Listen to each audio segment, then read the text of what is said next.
הערב, בעזרת השם, נקים ממשלה בישראל, נשמור על הביטחון, נחתור לשלום, איזה שלום? נפתח את הכלכלה, שלום עם סילבן, שלום תעשה. ונצמצם את הפערים בחברה. טוב, זה כבר מתחיל ברעש היום מאוד עמוס, קריאות ביניים וצעקות על השניות הראשונות של נאומו של ראש הממשלה. חבר הכנסת מסעוד גנאים, אני קורא לך לסדר בפעם הראשונה, נא לשבת. לא, הוא התחיל בשקט. שלום? חבר הכנסת מסעוד גנאים, אני קורא לך לסדר בפעם השנייה. הפתיל שלי מאוד קצר היום, לא כדאי לנסות אותי.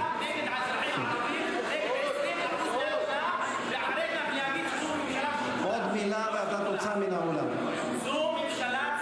שקט זה לא יהיה כנראה, וגם קצר זה לא יהיה כנראה. כך זה ממש מתחיל על המילים הראשונות של ראש הממשלה. חברים ביציע, אם עוד פעם מהרשימה המשותפת מוצא מהאולם, שקורא קריאות ביניים אל עבר ראש הממשלה.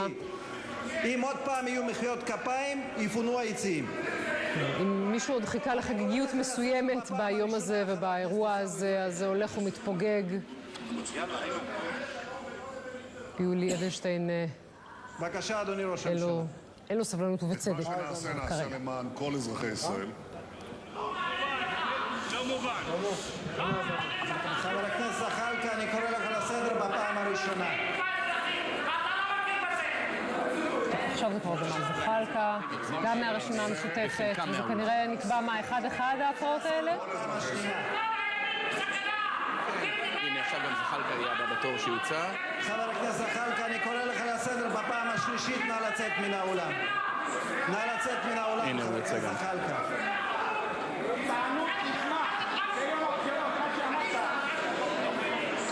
חבר הכנסת זחאלקה, נא לצאת מן האולם. עמית, בכל זאת ותיק ממני בעשרות שנים, זוכר כאלה הפרעות על השנייה הראשונה של ראש ממשלה שמציג את ממשלתו בכנסת? אדוני ימשיך, חברים, כמו שהזהרתי, אני בדרך כלל לא כזה. היו כבר כאלה, זה בשנים האחרונות הולך ורווח יותר. כן.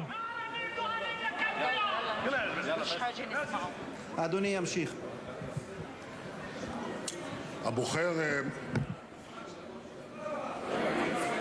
מאפשר לאנשים לעשות את עכשיו זה בחירתם נראה הדמוקרטית. שכל חברי הרשימה המשותפת יוצאים פשוט באופן מאורגן.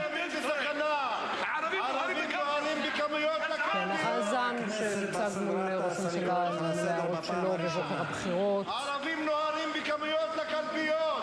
אני קורא לך לסדר בפעם השנייה. אגודות השמאל מביאים אותם כן, הוא באוטובוסים. מדבר... חבר הכנסת גטאס, קראתי לך לסדר בפעם השלישית, נא לצאת מן האולם. אני לא חושב שהפגישה הזו התקיימה, בכל מקרה ברור שזה לא סיפק את חברי סיעתו.